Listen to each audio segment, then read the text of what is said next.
vous avez une voix qui se lève pour parler en votre faveur, vous avez réussi. Que vous avez un beau pays, un pays très puissant, un pays qui peut jouer un rôle énorme au sein de l'Afrique et du monde. Et je vous fais le serment que d'ici la fin de mon mandat, vous allez voir un Congo nouveau, un Congo fort, un Congo puissant et prospère, un Congo qui va parler de l'Afrique à travers le monde entier.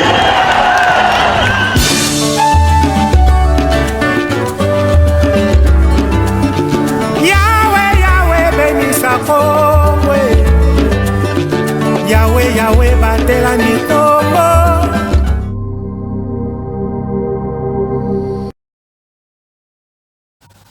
Merci pour votre fidélité à ce programme de Kinan ici, ZM Télévision. Bienvenue à toutes et à tous. Plusieurs coins et recoins de la ville de Kinshasa observent l'opération coup de poing qui suscite plusieurs réactions par des Kinoises et Kinois. La question qu'on se pose est de savoir qui a raison. Est-ce l'hôtel de ville de Kinshasa ou la population kinoise? Et puis sabotage de la fête des routes de Luanda. Le rebelle M23 continue à occuper jusqu'à présent quelques villages de la partie orientale de la République démocratique du Congo. Qui a tort, qui a raison? La question restait posée. Aujourd'hui, c'est le 15 février de l'année en cours. Le parti au pouvoir, je cite l'Union pour la démocratie et le progrès social, totalise 41 ans d'existence. Une cérémonie est organisée par les CG de ce parti Auguste Kabouya à l'explanade de la permanence sur 10e avenue à limiter résidentielle. Encore une fois, bonjour. Sur ce plateau, je suis avec monsieur Gabi Kabongo Motoki, donc le général fantôme. Je suis avec lui ici. C'est avec lui qu'on va faire un face-à-face. Torobet appela ma solo et ma camarade très important. Numéro est annoncé. Ce gars Bouki Lokuta, au commis, au et tout ça là. Pour nous relobaquer, non, de quoi Bouki Lokuta. Général fantôme. Oui, mon frère. Bonjour et bienvenue. Merci beaucoup. Bonne santé. Non, tous à qui m'a pépélé. Esprit zango calme, tout ça na biso bien. Vous avez bien, voilà santé physique. Na biso et loko ngala ça bien tous les jours. Tous les jours. Oui. C'est bon. C'est que santé à parti politique. UDPS. UDPS santé ezanango zénith et loko nyonso ezanesika. UDPS etikali parti au pouvoir yo moko yebi. To yebi valeur à pouvoir, to yebi makambo nyonso. Donc, tu perdre ta jour côté par rapport à la traitation, ma camion sur le canapé, ou sinon l'UDPS va trop bien, très bien. Merci beaucoup. 41 ans d'existence de ce parti, à peu près 37 ans de lutte, et 4 ans, si j'ai une bonne mémoire, au pouvoir. Souvenir ligne aux Anango, il y a des plus oppositions, et l'élan à pouvoir, qu'est-ce que vous ressentez souvent? Moi, je ressens que l'UDPS va très bien du fait que le chef de l'État lui-même, il est au four et au moulin. Vous-même, vous avez vu comment est-ce qu'il s'époumonne pour l'avancement de notre pays. Boibi, ici, quand il y a qui pouvoir nabiso, na ici quand tozali, na ici quand tozokende. Population congolaise en général, en particulier celle de Kinshasa, de la ville-province de Kinshasa, Bangomo Monique, en tout cas chef de l'État, Sala qui toko Petro Kindeliboso, Makamakoloba Mabe Ezate. Mais, tu veux que Bato Nyamu Nyamu, Bato Moussou Bakolo Mabe, Ba opposant, Bakolo Banabango, problème Ezate, mais Bato Nyonso Bamoni qui est chef de l'État, il a l'amour envers ce pays. Il a l'amour envers ce pays, une trentaine d'années, Bobundela qui pouvoir, et puis Bobanda qui lutter contre Banti Valère. Les loups besoin de pouvoir. Comment expliquer que Banti Valère, M. Sezo, continue à se manifester aussi longtemps que Monko, besoin de pouvoir? Comment expliquer?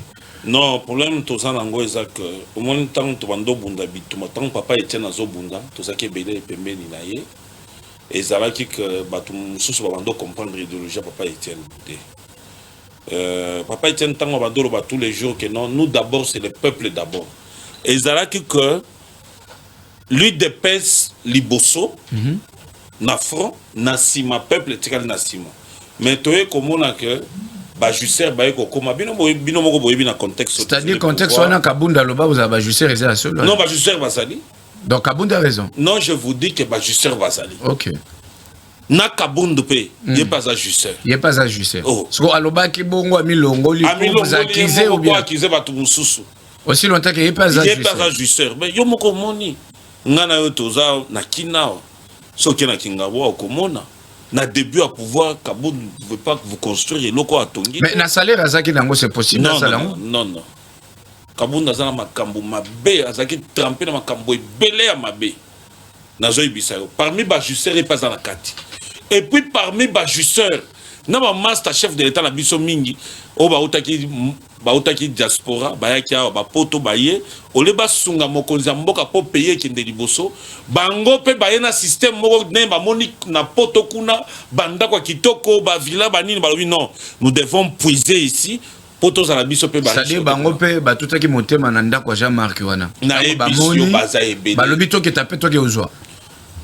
Ndeko nanga moninga boy fantôme a telemi awa pe afandi awa mokonzi banzoi esprit libre nga muto ko manipuler nga azalaka te mabe tikali mabe bolamu pe tikali bolamu nga nazala makila papa Etienne omonina ba master oya mokonzi mboko baza tout autour na ye wana ebele baza bato nyamu bomonaki ba vidéo na biso ba sorti na biso ebele to wana ba chef de l'état mutuana mais lelo bato bapesi biso raison.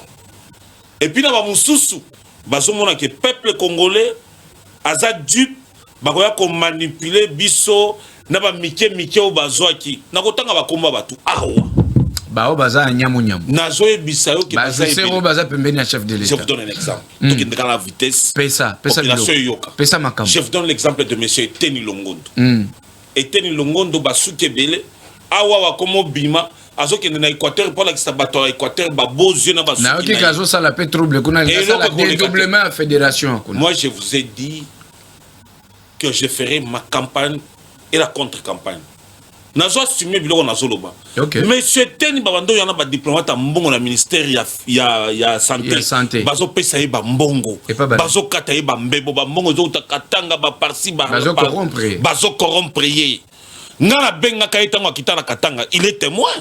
Moi je vais te donner des bonnes personnes au banzo bazana ba kata ba service sur ba peso ba élément. Mais Teni avait refusé. Il a refusé parce que yo bano pese mbongo te alors. Na lobby ngana sana no musala te na ko pese mbongo ndeni. Omoni Teni wana. Teni ba corrompre na degré moko yoko sakala. Teni que vous voyez là. Mais c'est là, non, c'est là. Etienne aujourd'hui, Bolobi Azamabe, parce qu'il est corrompu, ainsi de suite. Mais avant Bozoa pouvoir, n'est-ce pas, Etienne a fourni les efforts. À Songabino Naba permanence, il donnait des dons, ainsi de suite. Mon frère. Est-ce que les lois ont comme Mabi? Avant le pouvoir, Azaï quand même bien. Alors, si on finance une permanence, cela veut dire que pouvoir, il faut qu'il y ait un bongo. Non. Mongo l'état tikali mongo l'état mais ayibaki yo lobi ayibaki pourquoi ba relâcher ki na lobi ba relâcher ezaka pour na bolingo kaka botika kaka kendo fande pa na ina ndaku awa pour na c'est-à-dire par là vous avouez que la justice est manipulée. Non, la justice n'est pas manipulée. La justice n'est pas manipulée. La justice elle est indépendante. Mais pour na Eteni mon frère, je te dis, Moutouana zo mérité confiance na biso peuple congolais. Au moins bana na biso Équateur. Moi na zolo belana bana Équateur. Bana Équateur boluka ba jeune oya boanya owa kosunga mokonzi mboka mais batu neti ba Eteni wana botiako wana maloba général fantôme et ce qu'elle est pas éternité n'a pas parce que le chef de l'état o ando benga kombo ya Topin Kabongo mukenge shai na moni auti na kananga kuna ate ko yebisa bande kono papa ces messieurs là vous achetez 2 villas na Canada. A sombi de villa na Canada. Bino batu bozana kananga bola kisanga na kananga kuna place Topin Kabongo. Pour la présidence ba benga kay monsieur les $30,000. Bola kisanga isika Topin Kabongo asia tonga na Congo awa. Bola kisanga donc hier atongi na Congo te. Atongi na Congo te. Ba villa na Canada. Bon Alex ata mwana na moko na Congo awa.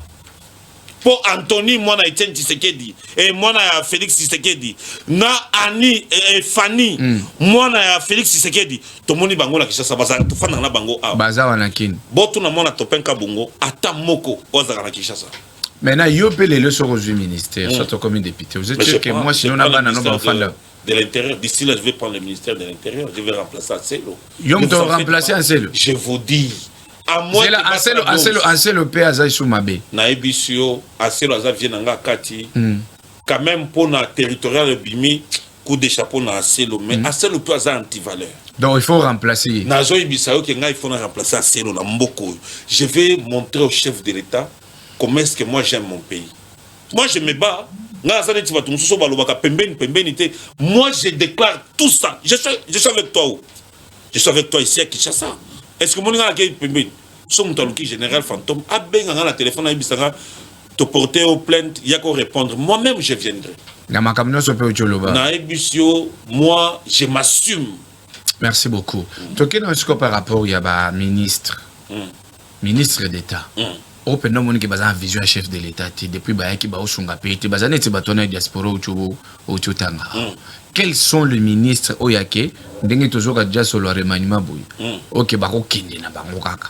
Ba ministère ba kombo abatwa na terrain lobika ministère non ministère tel. Il faut na remplacer. Ndenge lobi déjà na intérieur yo ne fozo. Je connais ba ministre ni mususu mon il faut ba kende na bango. Naza libre. Non, le bas, ce qui n'engage que toi, parce que tu aimes ton pays. Ok. Au monde, na mboko yo. Ce qui m'a fait la cam moi si na eki les lois ta lobby ce qui ngana kufi baba lo e pa mobali mususu ezanga. Muto a ebisa bana na ye. So kuta na mutu na nzela ebi oyebi général fantôme wangana ezanga. Maintenant je vais te dire. Na ba ministre oyo ngana moni ya boanya. Na mboka na biso au moins ministre de la fonction publique comment on est il y a fonction publique toi ebika kombo na ye yo continuer kaka ministre de la fonction publique nde batwaza na vision chef de l'état na ebiete na betaka na katité na ebiete to solo kutu na yete wana no liaki déjà kanyaka donc aso batwa lobi na liaki wana itali bango OK ça va ezana o muso zo benga lutundula eza lutundula o affaires étrangères ce monsieur là il n'est pas un visuel chef. Non, il faut nakutana mutwala. En tout cas, monsieur le ministre, je viendrai vous voir pour vous féliciter. Banzoi, bakoya po ba pesa ba trophée na ba ministre wa osala musala kitoko.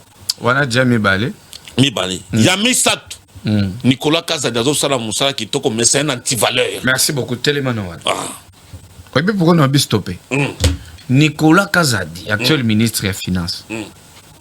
Azali pena originaire ya des pêches ou bien za kuya mutu moko master chef de l'état ba bengiye aye pembeni na ye tala ne ba pese ministre de finance batu nyoso bazolela la tina makabo komi kolela azo jouer pe intérim ya économie na lobby azo jouer pe azana deux ministères ya économie na finance mais pour nani nozo bloquer bambongo ndeki anti-valeur na économie na ba ki so moko boyebimi ba lobby ye na lingete ba betaka isika moko papa ngana so panza n'importe yena lingate na zo ebisayo ngana za na système a bichikila ni tuboy ce qui c'est-à-dire to boaki yango kaka so kolokota lokol to panza na ngoka na mpoke OK olobi oyoka ki mais ozo affirmer te na zoloba na yokaki OK ke Nicolas Kazadi ye na oyo mutu ya finance et muto ya nani IGF ba obeta kati bango mbale non vous baso récolter mbongo ebele mais pour ne baso boya mbongo na bima pour moi je vous pose une question moi je suis économiste oza économiste je suis économiste de formation kolande la côté on a très bien na ebisio bato ebele baza bato nyamu na mboka na biso les chefs de l'état doivent se miser na jeunesse et non na bato oyo ba mona poto makambo ebele omoni ba Nicolas Kazadi wana bazo toka mbongo ebele mais pona ko bimise comme problème ba comme finga bato misusu omoni mutu neti alingete wana alingete c'est un bon il travaille bien mais pour nazo benga bande konaye par-ci par-là zo côté ça ngona ba misala oyebi ga école moko ndeza na soit ni bato na ba province za ba école et pas la bango na ebi pas la bango ceux qui mutu ya bande ceux qui nini ba Congo biloko ndingwana na ba katanga kuna zo côté ça bato na ye moi je pose la question quel est le rôle il y a IGF yo no ye bien Moussala IGF basa ba inspecteur des finances Moussala bango ezako kende batali so bakangi ba muibi et puis bakangi bango et puis bazongi basali repli mais nini Nicolas nani alingeta zo bande konaye akotisa bango na misala na kati ya misala na bango misala bato mususu il crée l'emploi c'est une façon de corrompre batwana c'est une bombe à retardement. Le chef de l'État doit se réveiller par rapport à Makambo Oyo Alingé Tazo Sala. Ok, c'est bon, c'est un si vous avez Alingé Tiango na IGF, est-ce que Cour des comptes PC est audité?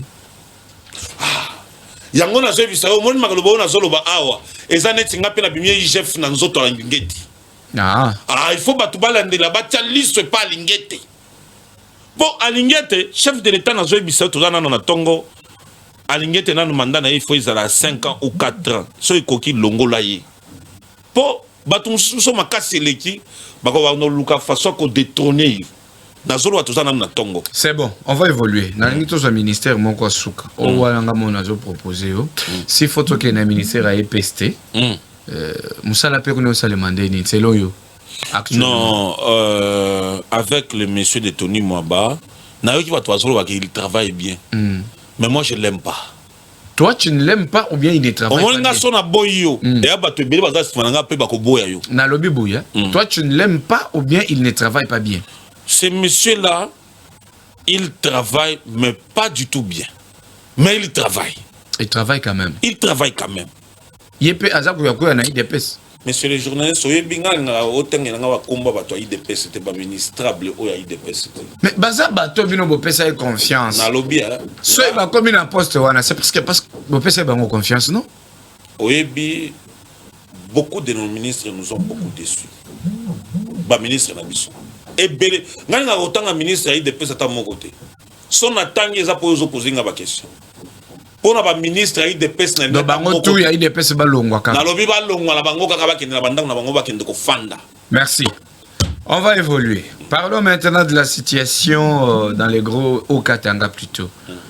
Le gouverneur ya Haut-Katanga, azana kati ya union sacrée pas à Libanda. Azana kati ya union sacrée. Maintenant, pourquoi est-ce que toujours à maquiller les belés na Haut-Katanga? Est-ce qu'il est aussi dans la vision du chef de l'État? Topé Abimagi déjà. Ngala zolo ba Jacques Kaboule Katwe, master nanga moninga nanga mokonzi na biso province. Nae awa pona loba, parce que je connais bien ces messieurs. Batobele wazo douter. Il est dans la vision du chef de l'État. Et lui, c'est Fachi Béton ou rien. Moi, je discute avec lui. Personnellement. Vous discutez avec Kiaboula, face à face. Je vous dis, lorsque Kiaboula vient à Kinshasa, ezangana kendo luka ete yenda benga kanga po ayeba isika nazali ayeko lukanga tobeti masolo. Moi avec les autorités, je ne parle pas d'argent. Tout na bango ba koyebisa. Moi je ne cite jamais l'argent. Éducation mon parent nanga a tiranga ba mato ya ibisinga moi nanga sokuta na bato la ko solaka jamais makambo kanyaka. Kiaboula c'est un homme correct. Du fait qu'il est un peu timide, bato mona ka ene tiaza, il est arrogant. Il a deux faces. Mais moi, je suis colloque de naissance. Kibouri. Kibouri. Voilà. Côte d'Ivoire, on a semé Kibouri. Mais Kiaboula, ce que Fandi na penza boy. Il est clair. Asalaka mutoko tepate kakoloba pembeni. Il est donc asa mutu moko. J'aime beaucoup ces messieurs-là. Lui et son vice-gouverneur. Vous les aimez vraiment? Moi, je vous dis. So na zana mutu onga na diaboliza na moko eza Kiaboula. Ya libosonga na diaboliza eza Kiaboula. Mais malgré au diaboliser et amitié. Mais Nasuka na komona que c'est un bon monsieur. Nasuka wana parce que benda ka yo mo enveloppe ka ki tamboli to pesa ka boye. Papa Etienne lobaso kutana bato wana mo kanyaka na mesa ko sala semblate loko moko te. Soki atie mongo na mesa ngana kolia yango. Kolia yango. Do olia soki atie. C'est que olia déjà c'est bon. Na lobi na liaka na nute. Na lobi soki atie mongo. Na kolia yango po asa na vision chef de l'État. Pouvoir les abisso. Mon frère. Nano liete. C'est bon. Kiaboula Katwe à la tête de cette province. Les lots moni a joué équipe à Lupopo. Quand Moïse Katumbi était là, Zagina, Tepe Mazembe. Oui. Il y a eu des rumeurs que Mbongo et le gouvernorat de commencer à Makambo Tepe Mazembe. Ouais. Aujourd'hui, Kiaboula Katwe à Lupopo. Est-ce que il n'y a pas besoin de Mbongo? Il y a un gouvernorat pour qu'il y ait Makambo Lupopo. Ah, Yango Nazolinga répondre aussi. Vous savez, à l'époque de Moïse Katumbi, Katumbi a sakani na biso mingi na kota sport. Côté sport à Sakante, parce qu'à l'époque, moi, je suis parmi les gens qui ont vécu au Katanga, à l'époque de Katumbi. On a vu Mazembe qui a donné de l'ampleur dans les grands Katanga. Kamalondo, tout le temps, c'était de l'ambiance. Mais moi, je vais te poser une question. Province de Kindane, c'est tant Moïse a gouverneur. Province de Kindane, pour Moïse, si on a une lobby, on a biso mboka poyo kabien. Moïse a la toitia makabulongo mkatanga moun. Je vais citer les noms. Mitakutaya Majina. Moïse n'a rien fait. Moïse a yé na Lubumbashi. Na olo ba lingala po bande kona biso ba kino ba yo kata so lingala biso ya ko. Ya ko tengama. Mais na zolo ba très bien. Moïse Katumbi ba pesiye pouvoir. Ezalaki au Katanga te. À l'époque de Moïse, c'était les grands Katanga. Les grands Katanga. Avant que Lualaba devienne une province. Naba Kalemi kuna Tanganyika banini ba olo mami wana nyonso ba pesa qui est Moïse Katumbi. Qu'est-ce qu'il a fait de la province? Abomi SNCC Moïse Katumbi.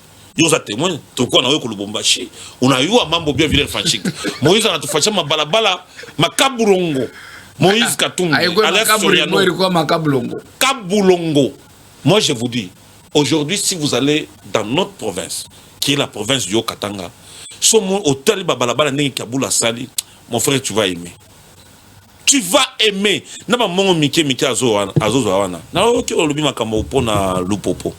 Les gens disaient que le nouveau gouverneur Jacques Kabula Kato Abando Salana na Moïse Katumbi Kopesa Biloko Moroboy. Mais c'est comme Makambo et Kolina CA. Ba rejeter ba stade na biso. Que beaucoup bêta ba stade wana te stade ils a vraiment au kafa signal obi non au beaucoup bêta match zaka stade à Mazembe. Mais équipe à ya ba équipe qui ko bêta na ba stade ni. Tu as déjà la réponse. Le gouverneur a dit atuna nabo mambo bondo chakutoka kuro. Atuna nabo mambo bondo chakutoka kuro. Mais stade Mazembe wana ska bandelo banane na lobby stade Mazembe za pembeni wana na Kamalondo pona na ko boya ke ko beta na ndola eza kop ya pecho ministre o ya sport o makambozo kende liboso te depuis azo ministère wana c'est là le ministre sport provincial ou bien national Condé. C'est là, il y a un sali cop pour que CAF déclarer que Bastad Nabiso toko betate kaka tepe Mazembe. Cop na bango. Tobeta na stade Mazembe. Maintenant, comment expliquer que lui en tant que ministre d'État, ministre des Sports et Loisirs, a privilégié un seul individu au lieu d'une nation? Non. Tokende malembe. Au moni bowana ba beta ki ba casser Bastad. C'est la politique. Yo comment na ngona na cadre, c'est la politique. Katumbi na sous la mongote. Mais moi je vous dis, ces messieurs-là de Condé là, c'est un pion que Katumbi a tiqué le biso à briller fréquence. Mais lui, il a été nommé. Il y a Boya qui a une union sacrée, c'est-à-dire qu'il ne collabore plus avec Je vous pose la question. Il a été nommé ministre sur quel terme qui moi pour un regroupement politique ni non, il a été nommé sur la liste de Katumbi de l'ensemble. C'est-à-dire Katumbi continue à le manipuler jusqu'à présent. Je t'ai dit, c'est un pion. Moi je connais bien ces gens. Dis, Tunaïwana. Moi je suis Katangé. Moninga. Mini Katangé. Mina yo maro. Bachipende kumlanga chef de l'État donc si namboka o to tikana motuneti Fachi Beton c'est la chance.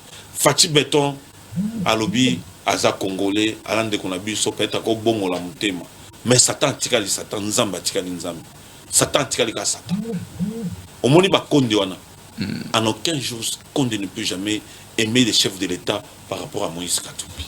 Nazoko bashiko toujours na dossier Excellence Serge Condé. Tout le monde a un dossier où on a le bas Jacob. C'est faut tout ça la bilan na yi. Quand on a posé question à bilan, on a lancé un message de Balamo répondre que Ludovic Milambo qui devait passer ici pour tout le dossier à bilan ministre à sport Serge Condé. Tous en un temps où il y a sali. Tilelo. Bilan na yo, mon positif ou négatif? Na lobby, eza positif te. Eza négatif te. Eza moins négatif. Eza moins négatif. Ngande na lobby. On peut prouver dans quelques secondes. Moins négatif par rapport. Voilà. Tout banda na équipe nationale. Tout banda na sport. Depuis ya koti. Ba kongolais nyoso bazolanda biso ba zoyoka makamanga na zoloba. Konne depuis à sport. Et le konne zotambo. Na sukawa. Ba beti cop na ba katumbi.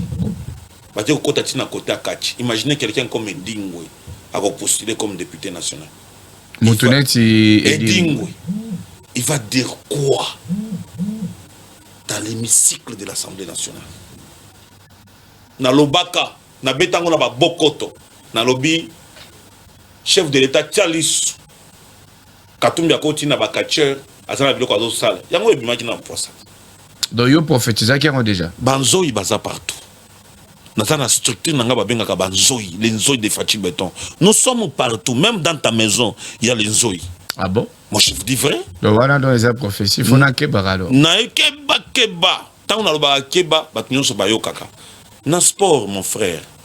Tala le lona no bastade. C'est lui le ministre des sports, non? Tala bastade. Mais stade des martyrs quand même ça va parce que on a réhabilité. Mais c'est pas encore fini. Bazo réhabilité bien sûr, mais s'il l'a noté. Yomoni ba tolo wana tout autour de. Pourquoi il est en train de geler? Il va accuser le ministre de finances. Bah il makamba tout ça là. Il accuse le ministre des finances qui a libéré un bon côté. Na dossier à Pecho na biso petit na biso boxer makabu. Et nani Bakole. Bakola comme le neti bébé. Parce que pour na dossier non il y a Bakole qui le bloque. C'est le ministre des finances ou bien c'est Serge Condé? Bango no somi balé ba solo ba fan de sika moko. C'est tous les deux. Bango no somi balé ba fan de sika moko ba libérer petit na biso. Oyebi que petit wana comité na secrétaire général il y a eu des pèses à côté makambwango. Oyebi que ça soni. Oyebi que ça soni. Mais quelqu'un comme Bakoli qui fait la fierté de la nation, est-ce que Azam Monto il faut pas traiter dans son sens? Imaginez quelqu'un. C'est bon, on va évoluer. Les générales fantômes, mon compte Banzoui. On va évoluer.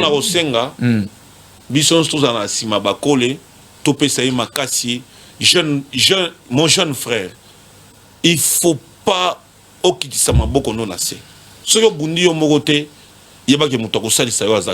moi j'ai un principe de vie. Ce que bundi yo mokote, mutakusali sayo azate. Bunda kandengona, mais Congo mobimba tozana simana yo. Courage jeune frère.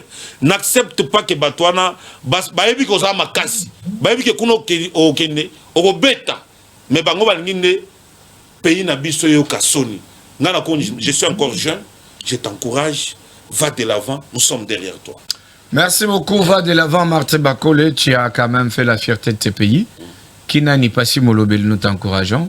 Bonne chance encore. Barolonga ote, mais yo ndolonga bango nyonso. C'est bon. Dossier à Sakanya. Qu'est-ce que les nouveaux administrateurs à territoire à Sali où ils ont créé les Souniamouniamouna à côté à Sakanya? Qu'est-ce qui ne va pas? En tout cas, messieurs les journalistes, merci beaucoup pour la question posée. Et où ça n'a pas passé dans le thème. Mon frère, ce ministre-là, il est ministre national. Il était aussi député. Mais tant aux autres, il fonction. Imaginez ces messieurs-là. Quel monsieur? Les Condé, le ministre des Sports, ministre national. Non, le général fantôme. Zélananou. Kodaza ministre à sport. Kuna na Sakanya ke Lugashou nini na territoire. Qu'est-ce qu'il va aller chercher là-bas? Mon frère, moi est-ce que Makamba territoire est allé ministre à sport? J'ai les audios de Serge Condé, j'ai les images. Comment est-ce que Serge Condé a suscité sa population de Sakanya là-bas, dans territoire à Kuna, Batelemi, Nabiloko Wazoleka, au nom demandons le départ de l'administrateur des territoires. À Kotika Sikoyo, afin de t'en quitter, c'est-à-dire, Babiloko, c'est Condé qui est en train de se. Il y a l'audio qui est dans mon téléphone.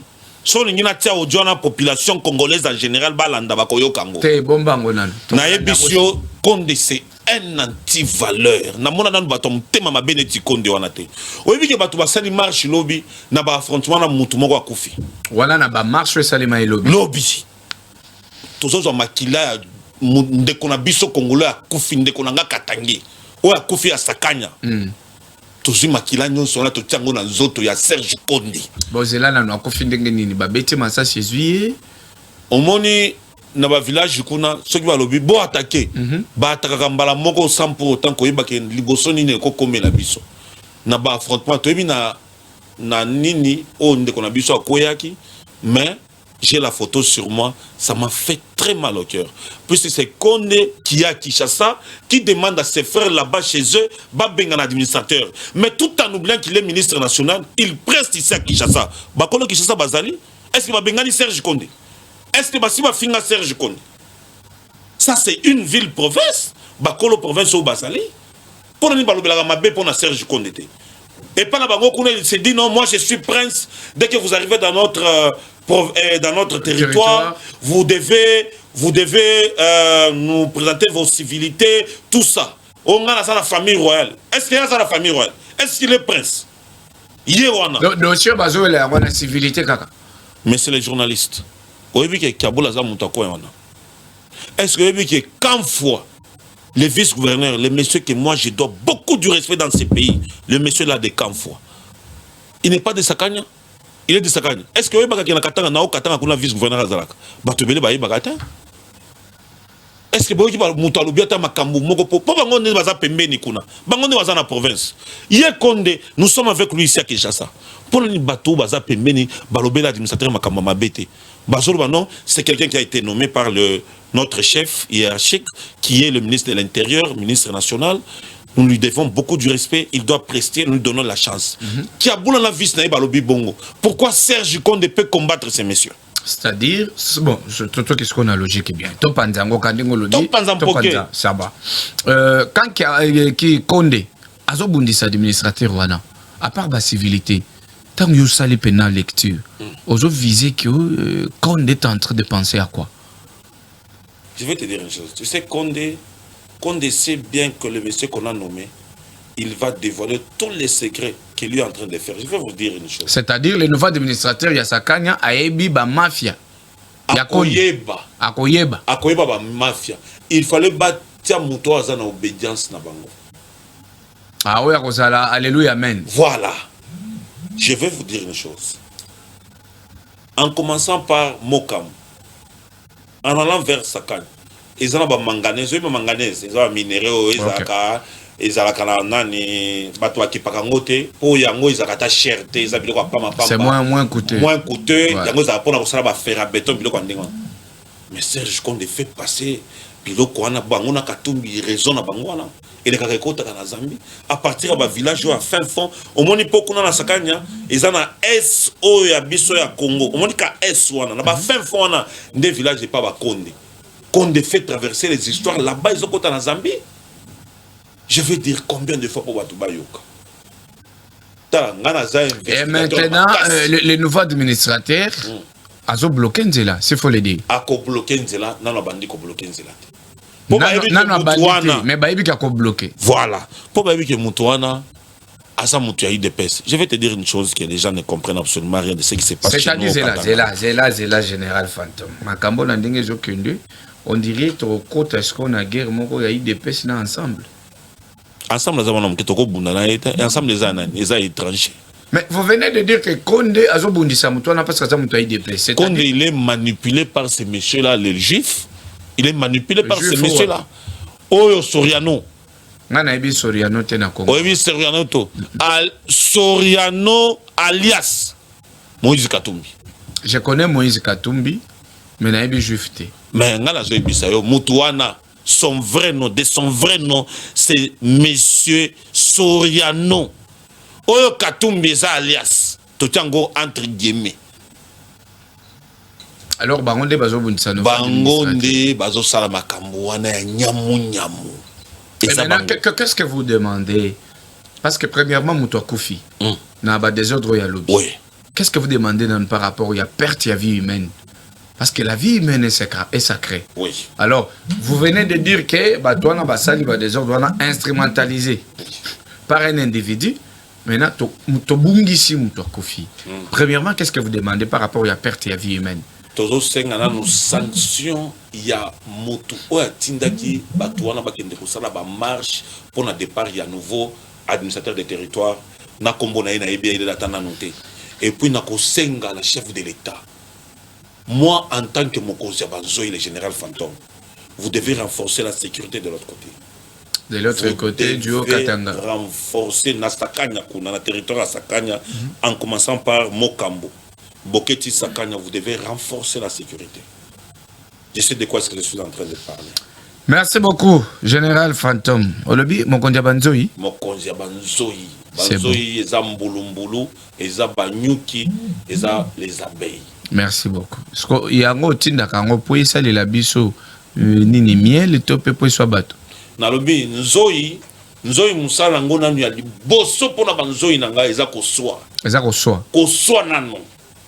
Nzoi abanga eloko mokote. Ya soka tina hippopotame na kati ya mai. C'est bon. Maintenant vous êtes au pouvoir. Vous sali structure wana banzoi. En étant au pouvoir. Eza pour basoa nani. OK. Banzoi il faut baso batu nyonso ya nyamunyam baza la batu na biso ya kati baza la batu ya libanda ceux qui m'ont gardé bande na été musala nzoi za ko soyer. Merci beaucoup. Toza déjà na soka il nous reste au moins 85 minutes pour tout ça. Dossier à gouverneur nyonso bazo gérer ba province. Actuellement. Est-ce que nos provinces sont bien dirigées en commençant par Kinshasa? Au Moni, pour la ville, province de Kinshasa, na leli mingi. Il fallait que l'annonce soit na mutu oya Jekoko Mulumba Gérard. 48 heures. On a benga le pape de Kingabwa. Il fallait y a depuis kala. Tout le kaka batu ya bongo. Batu neti oyo gouverneur na bino ya libosona. Ne komoni na. Oye billet. Oyo bazo na Jatiningo Ngobila Mbaka. Moutona c'est au moni mikolo alandi lokolo Jekoko bon Jekoko mutozo benda yango alakisi lokolo mais c'est bon Jekoko mutozo benda et vous savez que comme Jekoko tout ça la peuple c'est la montée apparemment même la candidature du chef de l'État est en jeu par rapport à biloko baosala na lobby kobuka bandaku na lobby au moni ceux bazo tonga ndako nazo peso exemple soza na moi sino na ndako o tonga ndako esina na noté. Tant que Bambongo est sur moi c'est Alobagani. Moi c'est Alobagani, nous avons beaucoup dépensé. En tout cas, ça non, nous manquons même à manger tout en oubliant que Ndako on a aussi pour la Bango. Monico Boka, peuple congolais mais ça ma vie. Batongi ti likolo ba caniveau. Merci Zela. Apparemment aux okende bien na bisika pa na ngai tokoma. Bazo tonga niveau à caniveau. C'est ça non? Oui. Avant kotonga, ils ont un mukanda autour na ba ministère. Il y a une autorisation de bâtir. Voilà. Comment bino bo pesa mutu mukanda wana sans toutefois comment on a place à otonga. Wana faute ça ya peuple topé à l'état. Na lobby. Monsieur le journaliste. Et si quand l'état ngana yoto yebaka ngo très bien. L'état Isaïe azo ko proposer Isaïe azo ko proposer yote. Isaïe yondo ki ndako proposer. C'est ça le mal avec nous. Vous ne comprenez absolument rien. C'est-à-dire l'État n'a plus son pouvoir alors. Dans le bien. Oyebi que Esika oza servitude à l'État. Pourquoi tu parles proposer? L'État boya kambongo te. OK, oboa kimbongo non na mai. Lelo obazo buka awa. Ndeko comprendre que Esika wana ezaki à l'État. Est-ce que mon agé les gars na ba télévision que non l'État zoteka bisika wana? Donc tu proposer otongi mais lelo tant on a ba inondation ba makambo mabe na province à ville de province de Kinshasa. Et ça pour bato bazo comprendre loko moko ma beleza ibele siko banda ko ba obuka wana opo ebimaki na balabala so ibabuki yango bakotia pe makadam na espace wana to pe na lobi ba buka premièrement il faut na ko buka est-ce que l'État récupère depuis pe babuka zando ti lelo suite ezate wana ngobila yango na zo ebisa yo nga lobaka na zala nga polele bonyo ko la peuple zela tango ngobila tongisi nzela elengesa il dépêche pour bêter ma boko la vision du chef de l'État. Les lots ont ngobila buki zando bato ba onyo kwa mais ça peut vision chef de l'État. na lobi boy te répondre non nazo lingala répondre tozana yo awa est-ce que mon ngala za presa ko kima na plateau na lobi te kozo kima na besoin de répondre non nazo ebisa yo boy moto soka zo ya ko buka ndako na eza pour sala dans les jours à venir à bongsa tia iloko mususu moto soki ya buki zando ayebi ke na minute on a buki zando place où ils a marché na ko bongisa marché wana tango ngobila buki zando il faut salango à la hâte pour yokala ebisao kokata ngati lobana omoni dossier zando nana méchant ko sakanate bandeko na biso azongi na bandako bake ko fanda batu bandeko na biso ba souffrir mingi par là je donne un coup de chapeau na Philippe Moussani et Jamal Qatar mastranga za na Qatar alelaka tous les jours pour la makambo ya zando nazo ebisa na population kinoise bokanga ngobila pour jamais oko boka eloko oyebi eloko lobi eloko ko sala ngo non ozobuka tonganza no mususu ya kitoko c'est bon bokanga ngobila ndenga buka kizando eza pe na vision chef de l'état parce que ça va kokoti chef de l'état makambo non s'il vous plaît opération Kini Bopeto bobetela kango maboko le chef de l'état était là tinenge bazula tsendzungu wana na mutu Kini Bopeto tobeta maboko tango ngobila zotongisa elengesa tobeti maboko non il est fait dans la vision du chef de l'état maintenant ko buka zando c'est-à-dire ngo pesa na vision chef de l'état na lobina ki ça tozana ba gouvernement bon te c'est moi qui pose des questions yo répondre na dossier zando nazo ebisa boy à Kinshasa nous avons le gouvernement central à Kinshasa nous avons le gouvernement provincial ne loko yozo oyebate nazo ngana tuna marcha zando wana dépendra na gouvernement central to na gouvernement provincial tout dépendra de la présidence Sko elenge sa batonga ina compte yana na vision na province ni te yo répondre na elenge sa sko batonga ka na vision opinion batu ba comprendre de façon biloko etambolaka dans ces pays nous avons les routes nationales na ba route nationale eza mbongo oyo gouvernement central ebemisaka po batonga banzela wana nous avons le route oyo ya ba province banzela misusu ya ba province oyo ezaka gérer na gouvernement provincial elengesa eza route nationale te eza route provinciale donc oyo il fallait tonga avenue elengesa wana eza gouvernement provincial oyo abukaki zando eza gouvernement provincial na oyo il fallait tonga zando eza gouvernement provincial. Je crois bien que je me suis bien fait expliquer. Population kinoise et koyo kanga bien na makambo o etali marché à zando. Merci beaucoup, on va évoluer. Tout ça jana suka. Makambo na lingi to loba sikoyo. Na olinga pena ozala vraiment à l'aise. Ozala no pena bien posé. La famille bien pour. Voilà. OK. 3 petites questions pour répondre brièvement sans bas détail. Depuis que Jean-Marc Kabound est parti de l'UDPS, Augustin Kabouya, le secrétaire général, gère au quotidien le parti. Congrès, normalement, il fait quand on a mars. Mais tout le monde va travailler, mon coquet, ça l'émine à Kisanto. Makambo va traiter à Kisanto, on Makambo fait à traiter dans le Congrès. Est-ce Kabouya a-t-il violé les statuts, oui ou non? Il n'a pas violé les statuts. Nous ne sommes pas à la date de l'échéance. Il n'a pas violé. Tous les Ngonga, ce qui est commis, ce qui m'a camouané, ça limité, ne pas violer. Merci. Deuxième question. Admettons que vous avez la question dans la classe. Vous êtes devant un élève, ou par rapport à l'application, il y a une faisabilité, il faut côté point. Sur 10 européens, c'est combien? On appelle sur élève. Élève, c'est un directeur de cabinet en chef de l'État. Depuis qu'il est là, sa façon de faire, sur 10 européens, c'est combien? Pour un directeur de cabinet chef de l'État, sur 10, européen, ça est 11. Troisième et dernière question. Ce qui est l'eau remplacé en celle au kit, on a ministère intérieur. Ni nous resala ya makasi ou en celle à celle-ci.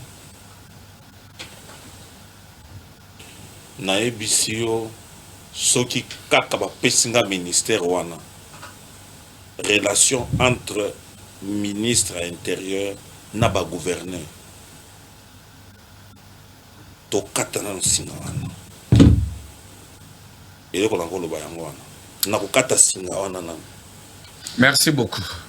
Tomoni na Kinshasa ba société ebele. Menga isala nga soni. Okuta pena ba komi eloko moko etenga meza boye. République démocratique du Congo, ministère de l'Intérieur, sécurité, société. On est peu colonel, soit qui major, soit capitaine, soit qui dans un bima, on a pété le sac. Soit comme ministre intérieur, ni au salon na ba société. Na ko renforcer ba société wana basala musala ndenge sengi di basala. Lilo basuka moto ka bona poto komina suka. Lilo basuka Isaac, chef de l'État. Vous devez donner la confiance à la jeunesse congolaise. Moi, en tant que général fantôme, Mokonja Banzoi a Fachi Betom Kantombolo wa Kanyinda. Donc, moi, c'est Fachi ou rien. Moi, c'est lui de pèse ou rien. Fachi ici, quand Fandi a été fantôme, Azamutu, tel, a été très bien. Alors, on a Kosenga, Batebele, Basi, Makila, Nabango, c'est combien infecté. Moi, je me suis toujours posé la question tous les jours. Tant on a la banane dans la mise. Na lobby, les gens na lobby na. Tous ceux qui ont maladie belé ah. Les gens na lobby sont na kofi. Na kotiki la mwana na Congo ya lolengeni. Des questions à me poser tous les jours. Ceux qui les gens na commis anti-valeur. Na kotiki la mwana na nini. Na kotiki la ba Congolais nini. Et moi toujours bisa chef de l'État. Donc là batunyo so nyamu nyamu pembeni na. Longola bato bazana makila mabe pembeni na. Longola ba moibi. Longola bato ya mitema mabe baza ebele. Longola bango. Récupère la jeunesse. Oazana nous. Oazana na mutema ko salela peuple congolais musala. Merci à toute l'équipe technique qui m'a accompagné. Merci na yo pe ndengo ya mi invitation na biso. Merci sinante. Ezana question moko o poser ngate. Question Parmi ba gouverneur na ba vice gouverneur ngana lingi na Congo mobi. Loba kasi. Soko lobi PKK, technique bokatimba moko. Loba. Na lobby, na gouverneur, il y a des bosso. On a la lobby, la charité bien ordonnée commence par soi-même. Il y a les bosso, coup de chapeau. Jacques Kabou les 4. Je sais de quoi ce que je suis en train de dire. Pour la gouverneur, il y a mi balai. Pour la gouverneur, à Salakate. Et ça, Jacques Kabou les 4, il y a mon. Pour le vice-gouverneur, il y a Congo Mobimba. Il y a Liboso. Quand fois qui m'imba JC. Non, c'est un monsieur que j'aime beaucoup. C'est bon. Au bout de fifi maso na lobby, na sisi na note. Kokatanga moi lombango te po simisa nga touche. Ya mi balé. Je Koko Mulumba Gérard. Pape ya Kingabo mutu ya sala ke Kabundu lelo Kingabo efanda la kimia. Ezayo Gérard. Ngandi na lobby. Je m'assume. Il y a Misato. Nasuki Nangawana. Nous allons les fragiliser. Merci beaucoup à toute l'équipe technique. Je vous dis au revoir. On se retrouve demain à la même chaîne. Sur la même chaîne, voulais-je dire, à la même heure. Portez-vous bien chez vous. Au revoir. Au revoir. Quand vous avez une voix qui se lève pour parler en votre faveur, vous avez réussi. Que vous avez un beau pays, un pays très puissant, un pays qui peut jouer un rôle énorme au sein de l'Afrique et du monde.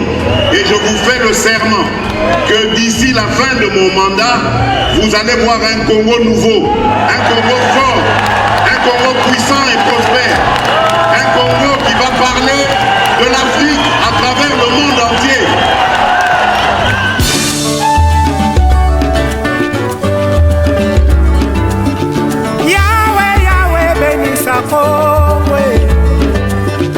Yahweh, Yahweh, batela niko